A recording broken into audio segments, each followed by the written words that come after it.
ఇదే Visakha steel plant తరపున పోరాడుతున్న కార్మికుల నాయకుల మీద ఎంపీ భరత్ గారు గాని, అదేవిధంగా గాజువాక ఎమ్మెల్యేగా ఉన్న స్థానిక టీడీపీ ఎమ్మెల్యే ప్లస్ ఆయన ఇప్పుడు రాష్ట్ర అధ్యక్షుడిగా కూడా ఉన్న పల్లా శ్రీనివాస్ గారు. కార్మికులను ఉద్దేశించి మాట్లాడిన మాటలను ఏ విధంగా చూస్తారు సార్ అసలు? ఇప్పుడు మన చేతకానితనాన్ని ఇంకొకళ్ళ మీద ఆరోపణ చేయడం ద్వారా తప్పించుకోవడానికి చేసిన ప్రయత్నం తప్ప మరొకటి కాదండి అది. భరత్ ఎప్పుడూ ప్రైవేటీకరణ వైపే ఉంటాడు. అంటే ఆయన ఒక ప్రైవేటు విశ్వవిద్యాలయానికి అధిపతి, దాన్ని నడుపుతున్నాడు. ఆంధ్ర విశ్వవిద్యాలయం బలపడితే ఆయన ప్రైవేటు విశ్వవిద్యాలయానికి అంత ఆదరణ ఉండదు. కాబట్టి ఇక్కడ ఆంధ్ర విశ్వవిద్యాలయం పోతేనే ఆయన ఆధ్వర్యంలో నడుస్తున్నటువంటి ప్రైవేటు విశ్వవిద్యాలయం బలపడుతుంది. అంటే అది ఆ పార్టీ యొక్క విధానం. అది రెండో, చంద్రబాబు నాయుడు గారు మొదటి నుంచి కూడా ప్రభుత్వ రంగానికి వ్యతిరేకం. ఆయన ప్రైవేటీకరణకే మొగ్గు చూపేటటువంటి ఒక విధంగా మొదటి ముఖ్యమంత్రి మన దేశంలోనే. విద్యుత్ సంస్కరణలు ఈ మధ్యన కూడా మాట్లాడాడు. విద్యుత్ సంస్కరణలు తీసుకొచ్చిన మొట్టమొదటి ముఖ్యమంత్రి నేనే, దానివల్ల ఈరోజు దేశం అంతా ఎంత అభివృద్ధి చెందింది అని చెప్పని మాట్లాడుతున్నాడు. కానీ ఈ దేశం మొత్తం మీద లేకపోతే మన రాష్ట్రం వరకు మనం చూసుకుంటే ప్రజాధనాన్ని అప్పనంగా ఈ ప్రైవేటు విద్యుత్ సంస్థలకి ఎంత కట్టబెట్టారు అనేది చెప్పరాయి. ఎవరు లబ్ధి పొందారు, ఎవరి మీద భారం పడింది? ఈరోజు మామూలుగా ₹200 ₹300 బిల్లు చెల్లించుకునేటటువంటి వాళ్ళు వేలల్లో బిల్లులు చెల్లించాల్సినటువంటి పరిస్థితి వస్తుంది. ఇప్పుడు రాయితీలు ఇస్తారట. ఎంతో తెలిసిన మీకు యూనిట్కి 6 పైసలు, 9 పైసలు, యూనిట్కి 90 పైసలు కాదు, 6 పైసలు, 9 పైసలు రాయితీ. అంటే మీరేమో వసూలు చేసినప్పుడు ట్రూ అప్ ఛార్జీల పేరుతోనే ఎంత వసూలు చేస్తున్నారు? మీరు తిరిగి ఇచ్చేది ఎంత? ఇప్పుడు దాకా కొట్టింది ఎంత అండి? మీరు కొత్తగా ఇప్పుడు సంబరాలు చేస్తున్నారు కదా బీజేపీ వాళ్ళు. జిఎస్టీ తగ్గింది, దేశవ్యాప్తంగాను. ఎవరు పెట్టారండి జిఎస్టీ? ఎవరు పెట్టారు ఆ స్లాబ్లు? ఏమైనా గతంలో మన్మోహన్ సింగ్ ప్రభుత్వంలో ఉన్నప్పుడు ఆ జిఎస్టీని తీసుకొచ్చి జిఎస్టీలో 48% లేకపోతే 42%, 36%, 28% స్లాబులు పెడితే మేము అధికారంలోకి వచ్చి ఈరోజునేమో అవన్నీ తగ్గించాము, కొన్నాటి మీద లేకుండా చేసాం, జీరో చేసి మిగతా తగ్గించామని అంటే నిజమే సంబరాలు చేయొచ్చు. నరేంద్ర మోడీ చాలా గొప్ప వ్యక్తి, గొప్ప పరిపాలన.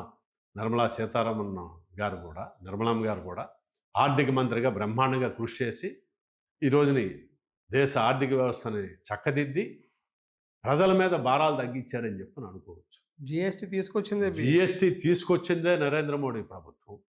జిఎస్టీ స్లాబులు లేని అన్ని జిఎస్టీలో చేర్చి స్లాబులన్నీ చాలా పెంచేసి ఇప్పటిదాకా అడ్డుగోలుగా ప్రజాధనాన్ని కొల్లగొట్టి ప్రజల్ని మరింత అప్పుల పాలు చేసి ఈ రోజుని తగ్గించేసామని చెప్పని సంబరాలు చేసుకుంటాయి. ఇప్పుడు దాకా ఎవరైతే ప్రజల మీద జిఎస్టీ భారం పడిందో ఆ ప్రజలకు క్షమాపణ చెప్పి సంబరాలు చేసుకో. ఇప్పుడు దాకా మేము మీ మీద ఇంత భారాలు వేసాము, దానివలన మీకు చాలా నష్టం జరిగింది. సరే, ఇప్పటికైనా మాకు గుర్తొచ్చింది, మేము చేసింది పొరపాటే, మా పొరపాటుని సరిదిద్దుకుంటున్నాము, మీరు దానికి అవకాశం ఇవ్వండి అని చెప్పని చెప్తే పర్వాలేదు. మీరే భారం వేసి వీళ్ళు గోళ్ళు ఓడగొట్టి వసూలు చేసి అప్పులు ఊబులోకి నెట్టి ఈరోజు మళ్ళీ మీరు రాయితీలు ఇవ్వడం అన్నది, రాయితీలు ఇస్తున్నట్టు నటించడం అన్నది ఎంత అన్యాయమైంది. ఆ రకమైనటువంటి పద్ధతిలోనే ఇప్పుడున్నటువంటి ప్రభుత్వం, చంద్రబాబు నాయుడు కూటమి ప్రభుత్వం స్టీల్ ప్లాంట్ విశాఖ ఉక్కు పట్ల వ్యవహరించినటువంటి తీరు నిన్న కూడా ఆయన మాట్లాడుతున్నాడు. అదే రకమైనటువంటి ఆరోపణలు ఈరోజు అక్కడి కార్మిక సంఘాల నాయకుల మీద. మీకు చేతగాక మరి అదే కార్మిక సంఘాల నాయకులు ఎన్నికల ముందేమో వాళ్ళ దగ్గరికి పోయి భజన చేస్తారా మీరంతా? ఎన్నికలు అయిపోయిన తర్వాత ఈ రోజున వాళ్ళు అందరూ కిట్ బ్యాగులు తీసుకున్నారని చెప్పని మాట్లాడతారు. ఎవరు కిట్ బ్యాగులు తీసుకున్నారు? ఎవరు ఎన్నికల్లో డబ్బులు పంచారు చెప్పండి. మీరు పంచలేదా డబ్బులు? ఎక్కడి నుంచి వచ్చాయి? విశాఖ ఉక్కు ఒకవైపు సార్, రైల్వే జోన్ ఒకవైపు. ఈ రెండింటి మీద కూడా ఈ ఉత్తరాంధ్రకు సంబంధించిన ఎంపీలు ఎక్కడా కూడా అటు కేంద్రం మీద కావచ్చు, ఎక్కడైతే వాణి వినిపించాలో పార్లమెంట్లో వాణి వినిపించాల్సిన అవసరం ఉన్నప్పుడు వినిపించకపోవడం కావచ్చు, ఒత్తిడి ఎందుకు తీసుకురాలేకపోతున్నారంటే ఏం చెప్తారు సార్ అసలు? మీకు నేను విశాఖ రైల్వే జోన్కి సాధన సమితి కన్వీనర్గా పనిచేశాను. పెద్ద ఎత్తున 2009 నుంచి 14 మధ్యకాలంలో పెద్ద ఎత్తున ఆందోళన చేశాం. ఈ ఆందోళన చేసినప్పుడు పురంధేశ్వరి గారు ఇక్కడి నుంచి ప్రాతినిధ్యం వహించారు. ఆమె కేంద్ర మంత్రి. ఆమెతో పాటు ఆ రోజున ఉన్నటువంటి పార్లమెంటు సభ్యులు సబ్బం హరి గారు, మీకు అరకు పార్లమెంటు సభ్యులు కిషోర్ చంద్రదేవ్ గారు, విజయనగరం శ్రీకాకుళం పార్లమెంటు సభ్యురాలుగా ఉన్న బొత్స ఝాన్సీ రాణి గారు, కిల్లి కృపా రాణి గారు, వీళ్ళందరితో మాట్లాడాను. పురంధేశ్వరి గారే తీసుకొని వెళ్ళారు మమ్మల్ని. మొత్తం ఉత్తరాంధ్ర ఎంపీలు అన్నట్టు వీళ్ళిద్దరూ ఎగ్గొట్టారు. సబ్బోహరి గారు, కిషోర్ చంద్రదేవ్ గారు ఇద్దరు వస్తామని చెప్పి ఆఖరి నిమిషంలో ఎగ్గొట్టారు.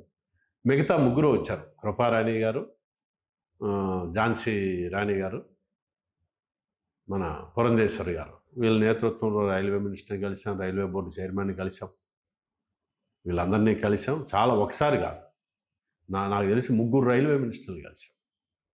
అలాగే మన రాష్ట్రానికి వచ్చినప్పుడు ఇక్కడ మన శాసనసభ్యులతో, ఉమ్మడి రాష్ట్రంలో హైదరాబాద్లో శాసనసభ్యులతోని ఆయన జూబ్లీ హాల్లో సమావేశం అయినప్పుడు కూడా ఆ రోజు ముఖ్యమంత్రిగా ఉన్న కిరణ్ కుమార్ రెడ్డి గారితో కలిసి, రైల్వే మంత్రి గారిని కలిసి ఆయన్ని విజ్ఞప్తి చేశాం. ఆ పద్ధతుల్లో ఆ రోజున కలిసి వచ్చారు. ఆ తర్వాత కూడా 14 నుంచి 19 మధ్యకాలంలో కూడా ఇక్కడ పెద్ద ఎత్తున ఆందోళన చేశాం.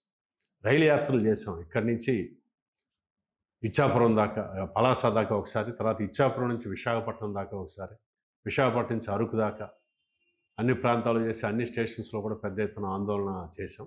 అప్పుడే హరిబాబు గారు, ఆ పార్టీ కూడా రైల్వే జోన్ సాధన సమితిలో ఉంది భాగస్వామిగా, హరిబాబు గారిని కలిసాం. మీ అందరం ఏమంటే ఒకసారి ప్రధానమంత్రి గారితో దగ్గరికి తీసుకెళ్ళండి, విజ్ఞప్తి చేద్దాం.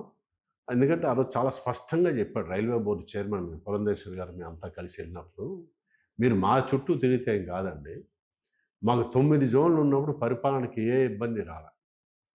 కాదు, మీ పార్లమెంట్లో తీర్మానం చేసి 16 జోన్లు చేయమన్నారు, చేసేసాం. ఇప్పుడు విశాఖ కేంద్రంగా కొత్తగా రైల్వే జోన్ ఏర్పాటు చేయమని చెప్పని మీరు పార్లమెంట్ తీర్మానం చేయండి, లేకపోతే మేము క్యాబినెట్ తీర్మానం చేసి పంపించాలి, మేము చేసేస్తాం. మాకుగా మేము కదపం. ఎందుకంటే మా దగ్గర అంత కట్ట ఉంది. ఇదిగో మాకు జోన్ కావాలి, మాకు డివిజన్ కావాలని చెప్పారు. మేముగా కదిపితే మొత్తం తేనెతుట్టిని కదిపినట్టు అవుతుంది. మీరు తీర్మానం చేస్తే మేము చేసేస్తా ఉంటాం. అందుకని అప్పుడు ఎవరు చేయాలి? ప్రధానమంత్రి గారిని కలవాలి. ప్రధానమంత్రి గారిని కూడా కలిశారు.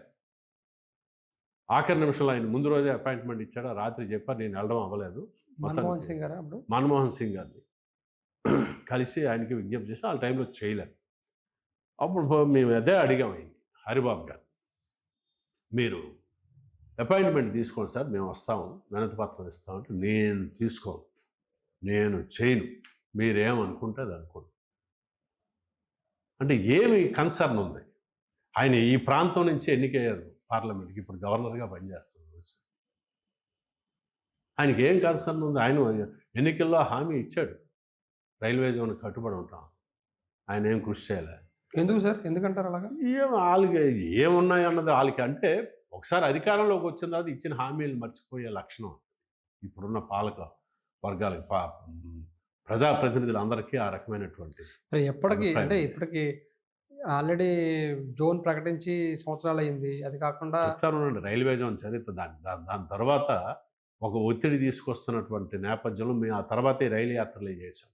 ఒక కదలికి వచ్చిన నేపథ్యంలో 2019 ఎన్నికలకి ముందు ప్రచారానికి ఇక్కడికి రైల్వే గ్రౌండ్స్లోనే పెట్టారు. ప్రధానమంత్రి హోదాలో వచ్చి నరేంద్ర మోడీ గారు సభ పెట్టినప్పుడు ఆ సభలో ప్రకటన చేశారు. 2009లో విశాఖ రైల్వే జోన్ను నేను ఇచ్చేస్తాను. 19లో ప్రకటన చేశారు. ప్రకటన చేసిన తర్వాత మళ్ళీ 2 సంవత్సరాలు పట్టింది ఓఎస్డీని అపాయింట్ చేయడానికి, ఎలా దీన్ని బైఫ్రికేట్ చేయాలి. ఓఎస్డీ కార్యాలయం ఏదో పెట్టారు. పాపం ఆయన ఇచ్చేశారు నివేదిక. ఆ నివేదికని ఆమోదించడానికి ఇప్పటికి తీరుబడలేదు మీకు. దాని తర్వాత ఇప్పుడు ఈ ఎన్నికలు మళ్ళీ వచ్చేటప్పటికి రైల్వే జోనల్ కార్యాలయానికి స్థలం ఇవ్వట్లేదు, గత ప్రభుత్వం ఇవ్వలేదు, అది పేచీ పెట్టారు, ఆ ఇచ్చిన స్థలం వివాదంలో ఉందని చెప్పని మాట్లాడారు. నేను అన్నది, మీరు రైల్వే జోన్ ఏర్పాటు చేస్తున్నామని చెప్పాను అన్న తర్వాత ఏమంటే మొట్టమొదట విశాఖ ఉక్కు ఇక్కడ ప్రారంభించినప్పుడు ముందు అడ్మినిస్ట్రేటివ్ బిల్డింగ్ కట్టారండి? లేదే. మన ఆర్టీసీ బిల్డింగ్ ఏదైతే ఇప్పుడు కాంప్లెక్స్ ఉందో, ఆర్టీసీ బస్ స్టాండ్ ఉందో, దాని మీద ఉన్నటువంటి 3 అంతస్తులు అద్దెకి తీసుకొని, ఇందులోనే ఉక్కు అడ్మినిస్ట్రేషన్ ఆఫీస్ పెట్టారు. తర్వాత అక్కడ కట్టుకున్న తర్వాత వీళ్ళు అక్కడికి షిఫ్ట్ అయ్యారు. ఇప్పుడు అలాగా విశాఖ కేంద్రంగా రైల్వే జోన్ ఏర్పాటు చేసేసాం, కట్ ఆఫ్ డేట్ ఇచ్చి రైల్వే జోన్ ఫంక్షన్లోకి తేవాలి కదా. ఇప్పుడున్నటువంటి రైల్వే కార్యాలయాలు అనేకం ఉన్నాయి. ఇప్పుడున్న డిఆర్ఎం కార్యాలయాన్ని జిఎం కార్యాలయం చేయొచ్చు. లేదు కాదనంటే మీకు విశాఖపట్నంలో కొదవేం లేదు. జిఎం కార్యాలయానికి కావలసినటువంటి స్థలం లభిస్తుంది ఎక్కడైనా. అక్కడ మీరు జిఎం కార్యాలయం పెట్టుకొని కట్ ఆఫ్ డేట్ ఇచ్చి అది అమల్లోకి రావాలి. ఈరోజు జిఎం కార్యాలయం పెట్టారు, ఇక్కడ జిఎంని అపాయింట్ చేశారు. కానీ ఏ రోజు నుంచి అది ఫంక్షన్లోకి వస్తుందో చెప్పట్లా. మీరు ఇది వచ్చేటప్పటికి ఒరిస్సాలో అధికారం కోసం బీజేపీ తన ప్రయోజనాలు ఏంటంటే ఒరిస్సా ప్రజల్ని బాధించకూడదు. బాధిస్తే అక్కడ ఒరిస్సాలో అలా అధికారంలో రారు కాబట్టి ఒరిస్సాలో అధికారంలోకి వచ్చిన దాకా ఈ ఆపి ఇప్పుడు అది కూడా జిఎంని ఇచ్చారు తప్ప కట్ ఆఫ్ డేట్ ఇవ్వలే. ఏ రోజు నుంచి సౌత్ కోస్టల్ రైల్వే జోను అధికారికంగా అది పనిచేస్తుందా అన్నది ఈ రోజుకి చెప్పడానికి వాళ్ళు సిద్ధంగా. 2014 ముందు విభజన హామీ సార్ అది. దాదాపుగా 11 ఏళ్ళు అయిపోయింది. ఉద్యమాలు జరుగుతూనే ఉన్నాయి, ప్రజా పోరాటాలు జరుగుతూనే ఉన్నాయి. మీరు అన్నట్టుగా ఇప్పుడు దఫదఫాలుగా అంటే ఇప్పుడు ప్రకటన జరిగింది, ఆఫీస్ పెడుతున్నా ఉన్నారు, జిఎంని కూడా వేసామని చెప్తున్నారు. ఏం లేదు సార్, కూటమి ప్రభుత్వం ఏదే రైల్వే జోన్ వచ్చేసింది అన్నట్టుగానే చెప్తున్నారు. ఎప్పటికి పూర్తి స్థాయిలో ఫంక్షన్ జరుగుతుందంటే ఏం చెప్తాం సార్ మనం? ఏం లేదే, గాల్లోనే. ఏ రోజు నుంచి నేను అదే అంటున్నాను. ఇక్కడ పార్లమెంటు సభ్యులు పార్లమెంట్లో ఒక ప్రశ్న వేసి, అయ్యా మీరు ఇవన్నీ చేశారు బాగానే ఉంది, కార్యాలయం ఇంకో సంవత్సరానికో తయారవుద్ది ముడసల్లో దగ్గర. ఇప్పుడు మీరు అద్దెకి తీసుకున్నారు కదా, కూడా మన విఎంఆర్డిఏ బిల్డింగ్లో అద్దెకి తీసుకున్నారు, కావాల్సినంత స్థలం ఉంది, పార్కింగ్తో కలిపి మీకు కావాల్సినంత భవనం పెట్టుకున్నారు, జిఎంని అపాయింట్ చేశారు. కాబట్టి ఏ రోజు నుంచి అది ఫంక్షనింగ్లోకి వస్తుందో చెప్పండి అని అడగడానికి ఎందుకు నోరు రావట్లేదు అన్నది మా ప్రశ్న. ఎందుకు సార్ మరి స్థానిక ఎంపీ ఎందుకు ఈ విషయంలో మాట్లాడట్లేదు? స్థానిక ఎంపీ అంటే వాళ్ళ ప్రయోజనాలు వేరే ఉన్నాయి. ప్రభుత్వం నుంచి ఇతరత్ర ఇంకేవో ప్రయోజనాలు తీసుకోవాలన్నది. రెండోది ఏమో ముఖ్యమంత్రి గారి కోపం వస్తుందేమో, ముఖ్యమంత్రి గారు చెప్పలేనటువంటి ఒక ఎజెండాని కానీ అక్కడికి అదిపితే పార్లమెంట్లో ఆయనకు కోపం వస్తుందని ఈయన అనుకుంటున్నాడేమో మనకు తెలియదు. ఇదంతా కూడా కూటమిలో ఉన్నటువంటి పవన్ కళ్యాణ్ రైల్వే జోన్కి హామీ ఇచ్చాడు. పవన్ కళ్యాణ్ ఈరోజు ఏమని అంటే అవుతుంది కదా అని మాట్లాడతారు. అదేవిధంగా చంద్రబాబు నాయుడు గారు ఆయన హామీ ఇచ్చాడు, ఆయన్ని కలిసామని స్వయంగా నేను రైల్వే జోన్ సాధన సమితి నుంచి కలిసి రాజశేఖర రెడ్డి గారిని కలిసాం. ఇది ఎప్పటి నుంచో లాంగ్ పెండింగ్ డిమాండ్ అని ఆయనే చెప్పాడు. కానీ ఒక్కళ్ళని కాదు, రాజశేఖర రెడ్డి గారి దగ్గర నుంచి ఆ తర్వాత వచ్చిన ప్రతి ముఖ్యమంత్రిని కలిసాం. ఒక్క జగన్మోహన్ రెడ్డి గారిని తప్ప. ఆయన అందుకే ఎవరికి ఇంటర్వ్యూలు ఇవ్వరు కాబట్టి ఆయన ప్రయత్నం చేసినా మాకు సాధ్యం కాదా. వీళ్ళందరినీ కలిసాం. మిగతా ఈ ఉత్తరాంధ్ర నుంచి ఎన్నికైన పార్లమెంట్ సభ్యులు బొత్స సత్యనారాయణ గారితో కలిపి ఆయన పార్లమెంట్కి ప్రాతినిధ్యం వహించారు. తర్వాత రాష్ట్ర మంత్రిగా పనిచేశారు. అప్పటి నుంచి ఆయన్ని కలుస్తూనే ఉన్నాం. మిగతా వాళ్ళందరినీ కలిసాం. ఎవరు ఏమీ చేయలే. ఈ రోజుకి పార్లమెంట్లో దీన్ని గట్టిగా అడిగి కట్ ఆఫ్ డేట్ ఇమ్మని చెప్పని అడిగే నాయకుడు లేడు. నాయకుడు లేడు. ఆ దమ్ము ధైర్యం వాళ్ళకి లేదని మేము భావిస్తాం.